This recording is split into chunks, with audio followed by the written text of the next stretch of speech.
Hello students, इस video में हम समझने की कोशिश करेंगे किस तरह से एक्टिव वॉइस को पैसिव वॉइस में कन्वर्ट किया जाता है। Let us see some rules while changing active into passive voice. ये रूल बताए गए हैं। देखिए, एक्टिव सेंटेंस और पैसिव सेंटेंस कैसे होगा, ये आप ध्यान रखिए। एक्टिव सेंटेंस में अगर मैं कहूं तो स्ट्रक्चर सबको पता है, subject plus verb plus object होगा। ये वाला स्ट्रक्चर रहेगा एक्टिव वॉइस के लिए।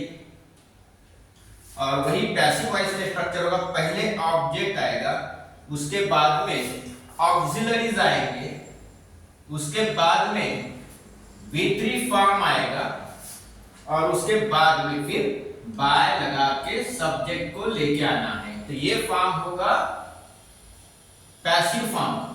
एक्टिव इस तरह से रहेगा, पैसिव इस तरह से रहेगा। और इस चार्ट के हिसाब से हमने एग्जांपल लिया हुआ है टेक। सपोज टेक एग्जांपल लेके एक्टिव सेंटेंस में जो वर्ब होते हैं पैसिव में वो कैसे चेंज होगा, यहां से आपको समझ में आ जाएगा।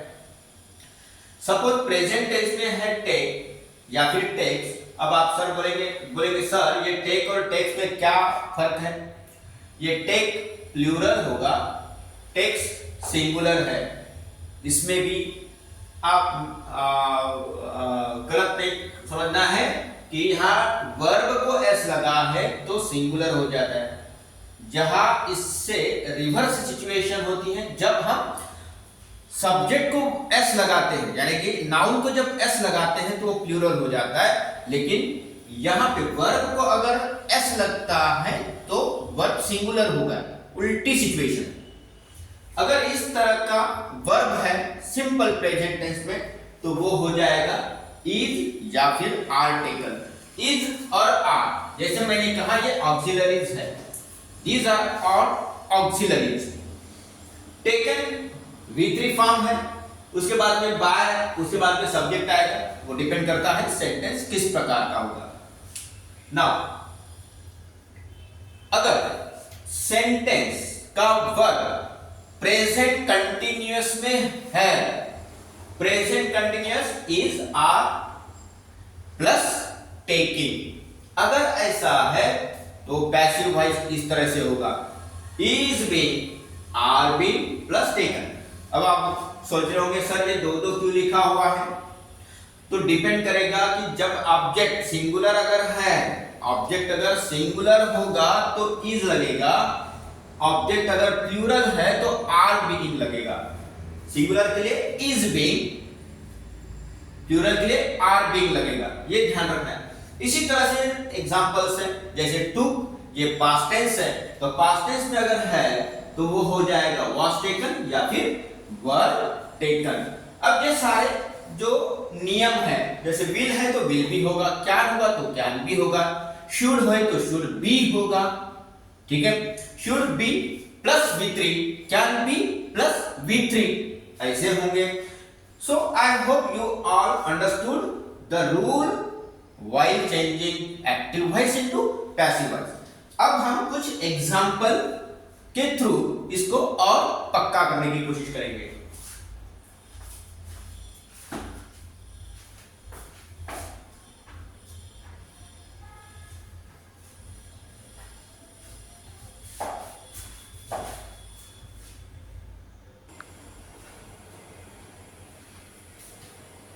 सुनिए, कुछ एग्जांपल लेंगे, हर टेंस का एग्जांपल लेंगे, हर प्रकार का एग्जांपल लेंगे। सपोज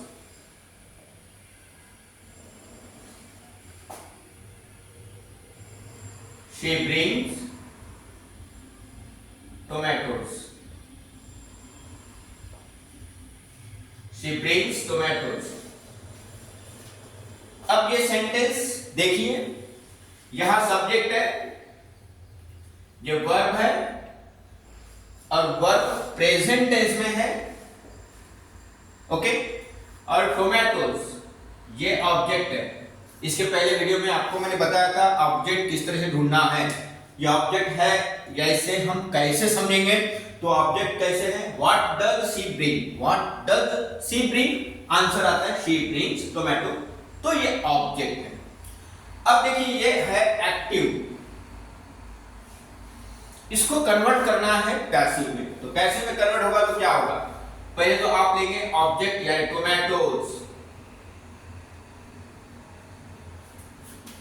ऑब्जेक्ट पर लिया, उसके बाद में जैसे मैंने बताया था object plus auxiliary plus V3, auxiliary होते हैं इज, एम, आर, वाज, वर, ये ऑक्सिलरीज है।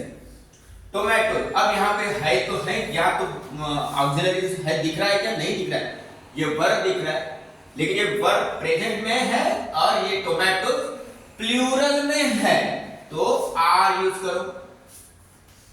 प्रेजेंट में हम यूज करते हैं ऑक्सिलरीज, प्रेजेंट में इज, आर, एम, तो ये प्लूरल है तो आर यूज करो। टोमेटो टोज आर ब्रिंग, अब ये ब्रिंग जो है ना, ब्रिंग V1 है, V2 भी क्या होता है? ब्रॉड होता है, और V3 क्या होगा?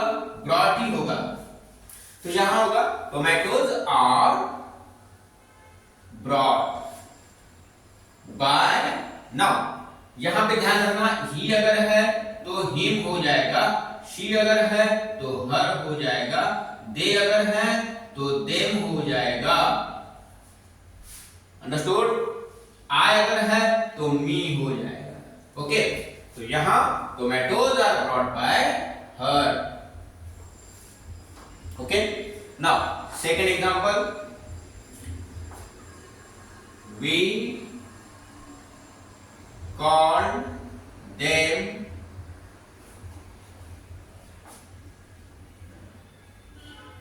mad, we called them mad। अब देखिए सब्जेक्ट वर्ब का सेकंड फॉर्म है, पास्ट टेंस में है। यहां पे देखिए दो ऑब्जेक्ट है, देयर आर टू ऑब्जेक्ट्स, एक पहला ऑब्जेक्ट है ये ऑब्जेक्ट 1, ऑब्जेक्ट 2। अब ऑब्जेक्ट 2 लीजिए देम, देम अगर है, देखिए यहां पे मैं दे लिखा हूं तो ऑब्जेक्ट देम है, ये सब्जेक्ट है तो ये ऑब्जेक्ट है, तो मैं यहां पे सब्जेक्ट लिखूंगा दे, देम का सब्जेक्ट हो जाएगा दे, दे। अब देखिए दे ये प्लूरल है, दे ये प्लूरल है, और वर्ब पास्ट टेंस है तो पास्ट ही लगेगा। अब यहां क्या होगा? वाज या फिर वर, तो यहां लिखेंगे they were called, they were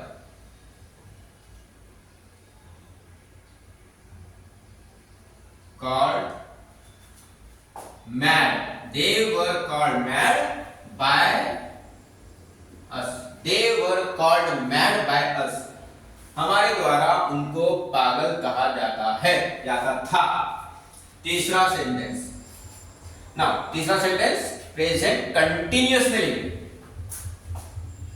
she is calling me, she is calling me, present continuous. क्या होगा फिर? क्या होगा? मी यानी अब सब मी ये ऑब्जेक्ट है तो सब्जेक्ट ये बन जाएगा आई एम, सिंगुलर है, I am being called by हर। तो जो रूल, जो चार्ट लिखा के दिया है उस चार्ट के हिसाब से ही प्रैक्टिस आपको करनी है। हर सेंटेंस की प्रैक्टिस अगर करेंगे तो आप ये जिंदगी भर नहीं भूलोगे। नेक्स्ट सेंटेंस देखिए,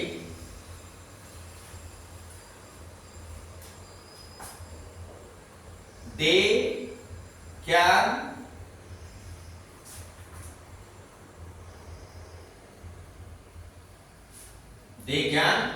डू इट। अब ये कैन है, ये भी ऑक्सिलरी है, इसको मोडल ऑक्सिलरी भी कहते हैं। अब क्या होगा? इट का इट ही रहेगा, इट जो है इट का चेंज कुछ नहीं होगा, इट बिकम इट, तो इट। अब मैंने उस चार्ट में लिखा के दिया था कैन का होगा can be, it can be done by them. तो ये होगा उसका पैसिव फॉर्म। इसी तरह से शुड है, I should do it, it should be done by me. It has they have made it, it has been made by them। तो इस तरह से ये चेंजेस तो आपने अपने घर पे प्रैक्टिस करनी है। जो मैंने चार्ट पे रूल्स लिखा के दिए हैं, लेफ्ट साइड में क्या, अगर वर्ब ऐसा है तो राइट साइड का वर्ब कैसा होना चाहिए मैंने लिखा के दिया है। अब उसको प्रैक्टिस करना है।